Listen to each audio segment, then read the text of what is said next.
Clarion Books and Harper Audio present Under Pressure by Cory McCarthy, performed by Kevin R. Free.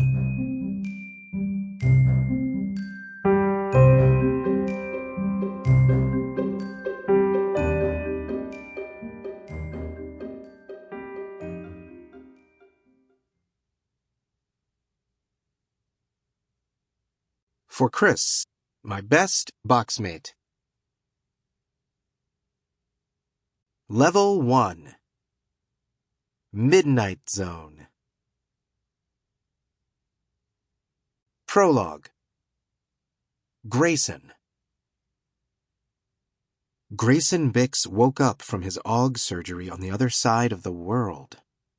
He got up sluggishly and looked out the window and into a black night, complete with unfamiliar stars. The crisp peaks of snowy mountains crowded the horizon like maybe he was somewhere in the Swiss Alps. He blinked, refocused. The image was fake. A three-dimensional screen. The window wasn't even a window. How could he know that? He glanced down at his hospital scrubs and the brand-new red circle tattoo on his wrist. He was bod-ogged now with Vision X, what Ace would call super eyes.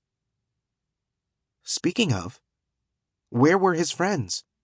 And why had he been taken away after his surgery? Did they know where he was? Were they worried? Had something gone wrong? Gray used the full power of his ogged eyes for the first time, peering through the projection window to the wall, and then through the 40 feet of concrete beyond that.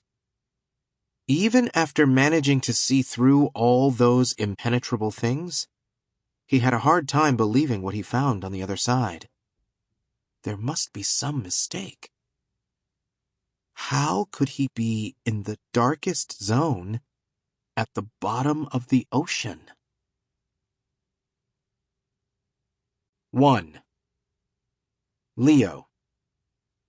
Hail Mary. Welp, this better work. Leo dreamed of best ball.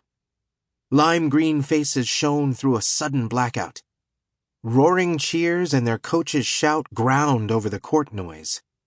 Eyes closed tightly, Leo imagined the hardwood floor beneath their wheels.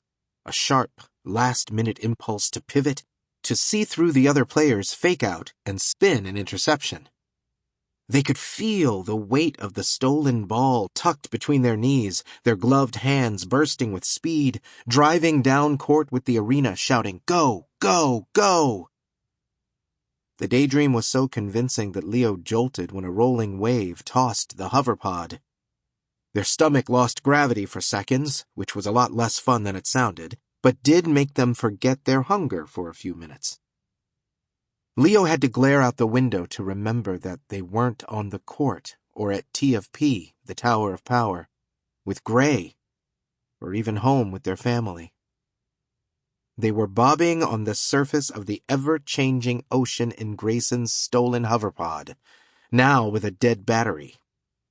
They'd been following a signal they believed was coming from Grayson on Jayla's AUG, getting closer and closer.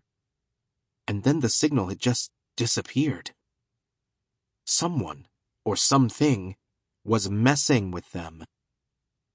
Leo swallowed back center court nerves just as a piping shout and small splash confirmed that Ace had fallen in the water. Again. Jayla sat up from the back seat, rubbing her eyes. She'd been trying to get a signal out all night, to call friends for help. As soon as she was fully awake, she ran through the interface on her arm, the small screen that helped control her body's network. Leo didn't have to ask to know that she was hoping for a response. Jayla's continued silence wasn't great news. Leo cracked open the hoverpod door and leaned out to see what was happening below. The heat off the water was strong from the hazy morning sun.